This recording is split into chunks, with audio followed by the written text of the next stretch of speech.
د انعکاس میډیا ګرانو لیدونکو او اورېدونکو سلامونه. هیله ده چې روغ جوړ به یاست. یو ځل بیا هم ستاسې په درنه حضوري کې د شهید معلمه ناول له درېیمه برخې سره حاضر شوم. تمه ده چې دا برخه به هم راسره تر پایه واورئ.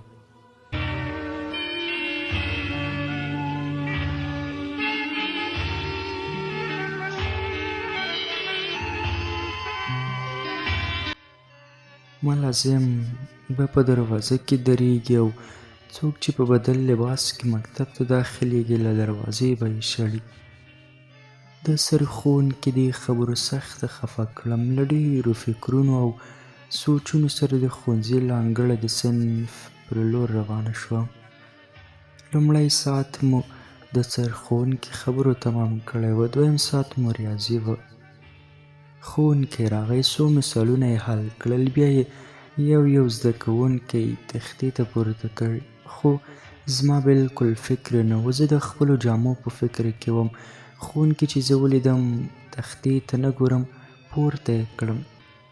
پوښتنه یې رانه وکړله، ومې لیکله، خو په حل یې ونه توانېدم. د ریاضي استادان خو ټول هسې هم غوسه ناک وي، خو زموږ استاد بیا بل رقم غوسه لرله. داسې څپېړه یې راکړه چې په سر یې راته درد کړ. ښوونکي راته څو نورې بدې خبرې هم وکړې. 2 سوالي کورنۍ دنده یې راکړه او ووت. سخت د خپلو ټولګیوالو ته خجالته شوم، ځکه د ټولګي اول نمره زده کوونکي چې یو سوال حل نه کړي ډېره د شرم خبره ده. له هماغه ورځې مې ریاضي ته ملا وتړله چې اوس یې هم ښوونکی یم. 3 ساعت د پښتو مضمون و. د پښتو مضمون اسانه و، ټول زده کوونکي به ورته خوشحاله وي. ښوونکي پر ما غږ وکړ، حسنه درس شروع کړه. درس مې ولوست. ښوونکي پکې ښه تشریح ورکړه. ښوونکی لا ناست و چې د تفریح زنګ ووهل شو. د ښوونکي له وتو سره سم ټول زده کوونکي په منډه ووتې. زه یوازې په ټولګي کې پاتې شوم. په فکر کې شوم، زه به اوس تورې جامې په څه اخلم. زما مور سره دومره پیسې نشته، هغه خو په خپلو ګټلو پیسو دومره څه اخیستلی شي چې موږ په دې ژوندي وساتي. نو جامې به راته په څه واخلې؟ په میز مې سر کېښود، ښه مې وژړل. زړه مې غوښتل چې دومره په زوره وژړم چې ټول د ښوونځي ښوونکي او زده کوونکي راته ودرېږي او زما له حاله ځان خبرې کړي. خو خپلې پوښتو اجازه رانه کړه. لا مې په میز سر ایښی و او ژړل مې چې عالیه او عاقله چې دواړه خویندې او زما د څوکۍ ملګرې وې راننوتې. ویل یې، خیر شه حسنه، ولې ژاړې؟ هېڅ مې ونه ویل. عاقله غوسه شوه، که موږ ته ونه وایي نورې به تا سره په څوکۍ کښېننو. ورته مې وویل چې سرښوونکي د تورو جامو وویل او زما مور سره پیسې یې نشته چې موږ ته پرې جامې واخلي. عاقلې راته ویل، سرښوونکي به وایي که نه په چا یې مني. بله اونۍ نه والله، که یې څوک بله میاشت هم وکړي، دا هسې لګیا ده. عالیه راته وویل، اوښکې دې پاکې کړه، که نورې صنفیانې راغلې بیا به در پورې وخاندي. لنډه دا چې نننۍ ورځ راباندې ډېر په خفګان تېره شوه. کور ته لاړو. د تېر په څېر مې مور موږ ته سترګې پر لاره وه. سلام مې ورته وکړ. مور مې خوشحاله شوه چې موږ کور ته روغ راغلو. یو ځل بیا مې مور جوش کړې وریژې زموږ مخې ته کېښودې. زه او یوسف خو پوهېدو چې نور څه نشته، خو سلمان کله منل. هر وخت به یې ویل چې د وریژو په خوړلو مې زړه راجګېږي. د وریژو د خوړلو پر مهال مې مور ته یاده کړه چې له موږ څخه مکتب کې تورې جامې غواړي. د مور څهرې مې تغییر وکړ، رنګ یې وتښتېد. پوه شوم چې زما په خبره خواشینې شوه. خو زما مور سختۍ کلکه کړې وه. ویل یې، لورې، چې الله جل جلاله ډوډۍ درکوي، جامې به هم درکړي. سلمان وویل، مورې، ډوډۍ کومه ده؟ موږ خو هره ورځ همدا جوش شوي وریجې خورو. مور مې ورته ویل، زویه، الله جل جلاله دې تاسې ژوندي ساتي، هغه که په ډوډۍ وي او که په وریجو. الله جل جلاله د رزق وعده کړې او خپل مخلوقات ژوندي ساتي. تر شنبې لا ډېر وخت دی. خدای به یو لاره پیدا کړي. تاسو اوس لمونځ وکړئ او سبق ته لاړ شئ چې ناوخته کېږي. موږ لاړو جومات ته. مازدیګر و چې کور ته راغلو. مور مې په جاینماز ناسته وه، وژړل یې. خوا ته ورغلم، ورسره کېناستم. ورته ومې ویل مورې ولې ژاړې؟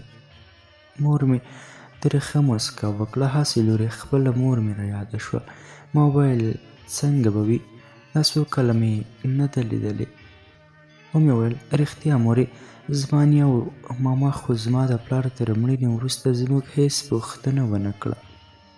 لورې ماما دې غوښتل چې د پلار د مرګ څخه وروسته دې موږ له ځان سره پېښوره ته یوسي، خو کاکا دې ویل چې زه د څه لپاره یم چې زما بچي څه خوري دوی به یې هم خوري، او که زما بچي نهار وي دوی به هم نهاره وي. دا خلک به څه وایي چې دا دوه ورېرونه او کونډه وریندار نشي ساتلی. هغوی هم ستا د کاکا په خبرو باور وکړ. هغه غریب خو په پېښور کې لوی شوی او په دومره کیسو خبره نه دی. هغه بیرته پېښور ته لاړه. موږ یې ستا کاکا ته پرېښودو. د مور له څنګه پاڅېدم، خپله کورنۍ دنده مې ولیکله. د ماښام تیاره په خورېدو وه چې مور مې یو ځل بیا له خپله ځان سره ټول کړو او جوړ شوي وریجې یې راباندې وخوړې او خپلو ځایونو کې ویده شو. سهار مې مور لمانځه ته پورته کړه. نن ورځ په نه زړه د خپلو ورونو او خور سره د مکتب په لور روانه شوم. یوسف نور لوی شوی و. په دې پوهېده چې زموږ ژوند ورځ تر بلې خرابېږي. د ښوونځي په لار یې راته وویل اوس نه، زړه مې غواړي چې ښوونځی پرېږدم. ورته ومې ویل ولې؟ ویل یې دا خو ډېره بده ده چې سلمان او سلګۍ هره ورځ جوړ شوي وریجې وخوري. زه او ته مور خو په دې پوهېږو چې نور څه نشته، هغه خو ماشومان دي. ومې ویل ښه، ته خو به ښوونځی پرېږدې، خو څه به وکړې؟ چا سره به وګورم؟ که چیرې داسې کار راته پیدا کړې چې زما د کولو وي، یعنې زما د وسې کار وي. ومې ویل وروره، په ماشومانو څوک کار نه کوي. خپل ښوونځي ته دوام ورکړه. په وچو ویالو به خدای اوبه راولي چې لږ لوی شوې بیا به ګورو. نور مو ښوونځي ته ورسېدو. زه او سلګۍ د نجونو، یوسف او سلمان د هلکانو ښوونځي ته ننوتو. زه چې څنګه دروازې ته ننوتم، معالیه او عاقله ولاړې وې. ویل یې اوس نه، زیره مې در باندې زما پلار ما او عالیې سره تا او سلګۍ ته هم جامې اخلي. ومې ویل رښتیا؟ هو، پلار مې ویل چې تا والیا او حسنا زما لورګانې یاستئ. زیاته یې کړه پلار مې دا راته اخلي او مور مې درته یې ګنډي. سبا ځان سره د خپلو جامو ناپ راوړه. د هغې ورځې خوښي نشم بیانولی. د رخصتۍ زنګ ته په تمه وم چې اوس به کله کور ته ځم او په مور به دا زیری کوم. بالاخره د ښوونځي د رخصتۍ زنګ ووهل شو. په ډېرې خوښۍ کور ته لاړم. په دروازې چې ورننوتم په مور مې سلام واچوه. ورته ومې ویل مورې، تا بېګا ویل چې الله جل جلاله مهربانه دی. د عاقلې او عالیې پلار ما او سلګۍ ته هم جامې اخلي او مور یې راته ګنډي. راته یې وویل چې سبا د خیره له ځان سره ګنډلې جامې د ناپ لپاره راوړي. مور مې خوشحاله شوه. ګوره لورې، ما تاسو ته پرون وویل چې په هر حال شکر وباسئ. سبا سهار د خپلو جامو د غوټۍ سره یو ځای خوشحال د مکتب په لور روانه شوم. عالیه او عاقلې ته مې جامې ورکړې. له ټولګي څخه بهر مې عاقلې ته وویل کوچنی ورور مې هره ورځ ډوډۍ پسې ژاړي. سبا چې د خیره ښوونځي ته راتللې زما ورور ته له ځان سره لږه ډوډۍ راوړه. عالیې وویل که پلار ته مې ووایم چې اوړه درته واخلي څنګه به وي؟ ومې ویل نه، که ستا پلار موږ ته اوړه واخلي کاکا به مې خبر شي.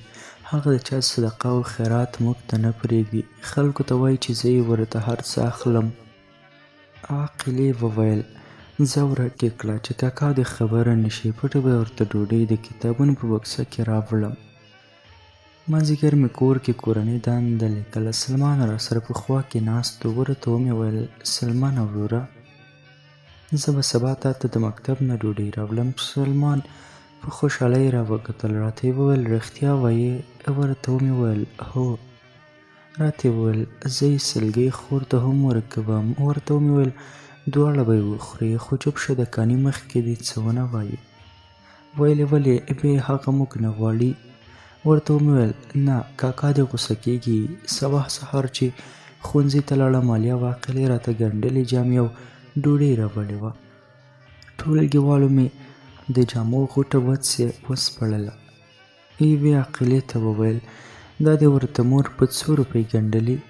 علي ورته وویل ارزانه یې ورته ګنډلې. جینکو هم نور څه ونه ویل. الله جل جلاله دې علي او عاقلې ته خیر ورکړي. زما په هر راز یې پرده اچوله چې کله د تفریح زنګ ووهل شو او ټولګیوالې مو بهر ووتې ډوډۍ یې زما په بکسه کې کېښوده. زړه سواندې مور یې ورته 4 ډوډۍ په غوړو کې پخې کړې وې.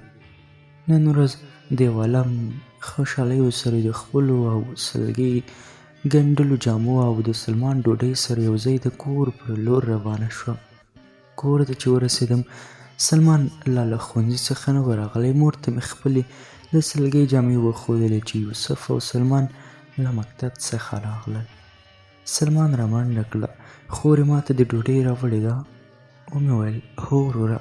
په منډه مې له خپلې بکسې ورته ډوډۍ راوویستله. سلمان د ډوډۍ په لیدو د خوشحالۍ نه ټوپونه وهل. ملامت نه و، موږ دا ډېر وخت ډوډۍ نه وه خوړلې، همدا وریجې مو پخولې. نو تاسې ووایئ چې کله یو ماشوم دومره صبر کوي. مور مې چې د سلمان ډوډۍ ته خوشحالي ولیده ډېر یې وژړل. ورځې شپې تېرېدې. زه هم ټولګي ته ورسېدم. نور مې نو کاکا اجازه نه راکوله چې ښوونځي ته لاړه شم. ډېرې زارۍ مې ورته وکړې خو کاکا مې نه پرېښودم. سخت مې زړه ډک و. په چیغو چیغو مې وژړل. خو بې رحمه کاکا مې ویل چې دا نجلۍ به د مکتب سره ورانېږي. وګوره لکه چې کوم څوک یې خوښ کړی. ما ول سره نه ده پېژندله. زما د وړکوالي نه دا نجلۍ خوښه نه وه. کله چا په مکتب پسې دومره ژړلي خدای خبر څه خبره ده. ولا که رانه ولاړه شي او نه به دې رانه ارمان پوره شي. مکتب نشته، دا هسې چکره لپاره ځي. نه یې پرېږدم چې پګړۍ کې راته ګلان کېږدي. یوه ونې ښوونځي ته لاړه شوه. ماليه او عاقلې او نورو ټولګیوالو مې راپسې ځوابونه رالېږل، خو ما ورته ویل چې کاکا مې اجازه نه راکوي. یوه ونې راباندې لکه د یو کال تېره شوه. ماسپښین په انګړ کې په فکر کې ولاړ وم چې ګرانو اورېدونکو دا به د شهیده معلمه ناول 3مه برخه. تر بیا راتلونکې برخې تاسې په مهربان او بخښونکي رب سپارم.